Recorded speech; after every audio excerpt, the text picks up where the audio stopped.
Hai teman-teman, selamat datang di channel artikel YouTube. Channel pertama cerita Kenshin. Kali ini admin upload lagi ya. Terima kasih. Kisah pemuda kaya, anak bos besar, pemilik 73 perusahaan, yang menjadi cleaning service. Episode 730, bagian ketiga. Kenshin bersama Kaori dan mamanya telah sampai di supermarket besar. Kenshin bilang pada Kaori, "Kaori, aku tunggu di luar saja Kaori. Kamu belanja bersama mama, aku tunggu duduk di bawah pohon itu. Kalau kamu ada perlunya telepon saja. Aku akan masuk nanti." Kaori menjawabnya, "Di sini kan panas, saya apa nggak baiknya menunggu di dalam? Sambil makan minum di situ kan dingin. Terlebih tangan kamu kan masih sakit. Di dalam aja ya nunggunya." Mamanya Kaori pun berkata sama. Meminta Kenshin agar masuk saja. Tapi Kenshin menjawabnya, "Oh ini Kaori, di bawah pohon itu kan tak terkena panas. Terlebih ada angin dari daunnya. Itu kamu lihat daunnya bergerak-gerak. Angin kencang sekali. Jadi tak mengapa aku di situ. Lagian kamu lihat seorang ibu tua yang jualan itu. Jualan makanan dan minuman. Belum ada yang membeli. Jadi aku menunggu sambil minum es dan roti. Membeli dari tempat ibu itu." Kaori pun mengerti. Dan bersama mamanya, Kaori masuk untuk belanja. Sedang di samping supermarket itu ada sebuah restoran makanan Eropa. Seorang pengusaha yang bernama Marcel, yang bertemu Iwan dan Paijo di Jerman kemarin, terlihat memarkir mobilnya. Datang bersama anak buahnya, yang tak lain pegawai kantornya. Di saat itu pula, seorang wanita bernama Sania, beserta kedua orang tuanya, hadir pula di situ. Marcel berkata, "Ayo Sania, Om dan Tante, masuk ke dalam restoran. Maaf Om dan Tante, Papa dan Mama lagi keluar negeri. Belum bisa pulang. Jadi saya sendiri di sini." Kemudian mereka masuk ke dalam, membicarakan masalah pernikahan. Di tengah itu Marcel berkata pada Pak Bakri, papanya Sania, "Oh ya Om, perusahaannya katanya merugi. Tak ada kemajuan, malah akan bangkrut ya." "Tenang saja Om, nanti Marcel akan membantunya. Kalau Om mau berhutang lagi, Marcel akan memberikan. Dan teman saya yang juga seorang pengusaha sedang datang ke sini. Dia seorang konsultan berpengalaman yang mengerti tren pasar saat ini. Jadi Om nanti bisa bertanya dengannya. Om kan sudah berumur, pasti tak mengikuti apa yang dibutuhkan. Apa yang dibutuhkan banyak orang di era modern ini.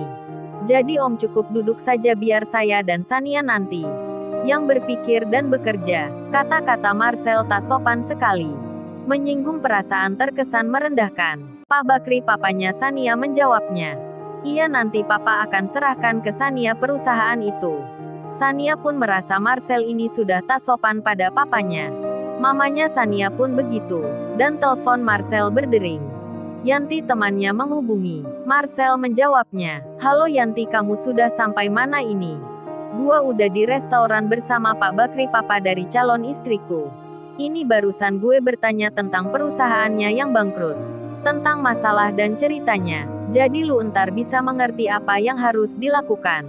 Yanti temannya itu menjawabnya, "Oh ini gue masih kena macet Marcel. Ada perbaikan gorong-gorong di jalan ini. Mungkin gue terlambat sampai di situ.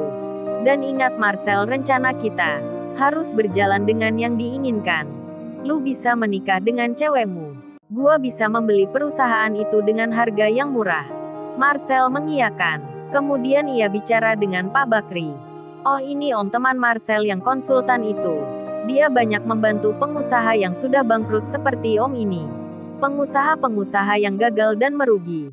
Bisa dicarikan solusi oleh teman saya nanti. Jadi Om tak usah khawatir. Kalau butuh dana masih ada tersedia." Pak Bakri pun hanya bisa mengiyakan. Hanya tersenyum menganggukkan kepalanya.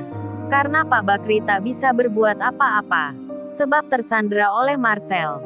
Punya hutang bernilai miliaran. Sania dan mamanya pun sama. Mengerti akan hal itu. Padahal usut punya usut. Usaha Pak Bakri yang bangkrut itu adalah permainan Marcel sendiri, bersama dengan rekan bisnisnya. Uang Marcel sudah kembali, tapi Pak Bakri yang merugi. Hutangnya belum terbayar. Sedang keadaan di luar, Kenshin menghentikan orang yang berjalan. Seperti pak tukang beca kurir dan ojek motor. Mereka diberikan roti dan es yang dibungkus. Yang dibeli dari ibu tua yang berjualan itu. Hingga jualan ibu tua itu habis. Ibu itu berterima kasih pada Kenshin. Dan Kenshin duduk lagi di bawah pohon rindang. Dengan ditemani minuman dingin dan roti di sampingnya. Kemudian HP Kenshin berdering. Dikira Kaori yang menelpon, Kenshin langsung mengangkatnya. Setelah dijawab malah terdengar suara. "Halo bro, lu di mana bro? Aku bersama Pai Joni akan mampir ke tempatmu." Kenshin menjawabnya. "Wah lu Wan, gua kira siapa? Aku sekarang di supermarket Permatawan. Langsung saja ke sini. Aku di depannya di bawah pohon besar." Iwan menyahutnya. "Baik bro, segera kita meluncur ke sana." Secara tak sengaja dan kebetulan, Iwan dan Paijo akan menemui Kenshin. Sedang saat ini Marcel ada di situ. Berada di restoran yang tak jauh dari tempatnya Kenshin. Begitu juga Yanti temannya, yang sedang OTW juga ke tempat yang sama. Kemudian pembicaraan pernikahan pun dimulai. Marcel itu bilang, "Oh ya Sania, untuk masalah gedungnya serta semua kebutuhan acaranya. Dan biaya-biaya lainnya, biar aku yang menanggungnya. Jangan kamu ikut membantu, apalagi papa dan mamamu. Aku tak tega melihatnya, uangnya buat beli beras saja. Untuk makan sehari-hari nantinya. Sebab papamu akan mengalami kesulitan. Daripada itu berhemat saja, untuk bertahan hidup ke depannya. Bukankah begitu Pak Bakri?" Marcel bicara tanpa segan, tak pakai perasaan. Masih saja sikapnya begitu, hingga Sania sudah tak sabar lagi. Sania pun menjawabnya, "Marcel, jaga bicaramu. Jangan kau menghina papaku. Pernikahan ini dibatalkan. Aku tak mau menikah denganmu. Hubungan kita selesai di sini. Sebab aku sudah punya cowok yang baru." Sania berdiri langsung keluar. Marcel pun mengikuti. Sesampainya di depan parkiran, Sania melihat laki-laki yang seusia dengannya, yang duduk di bawah pohon rindang. Sania pun berjalan agak berlari, menghampiri Kenshin yang duduk sendiri. Tiba-tiba Sania duduk di samping Kenshin, lalu bicara pada Marcel yang mengikuti. "Hei Marcel, ini cowok baruku. Aku akan menikah dengannya. Jangan kamu menggangguku lagi. Hubungan kita berakhir, sebab aku sudah punya pacar. Ini dia pacarku." Kenshin tiba-tiba dibilang begitu. Dibilang pacarnya wanita yang tak dikenalnya. Kenshin kaget jadinya. Lalu, bagaimana kisah selanjutnya? Subscribe channel ini untuk episode berikutnya. Terima kasih. Jangan lupa ya guys, untuk kelanjutan ceritanya ada di Artikel YouTube. Jangan lupa subscribe ya guys, dan tekan notifikasinya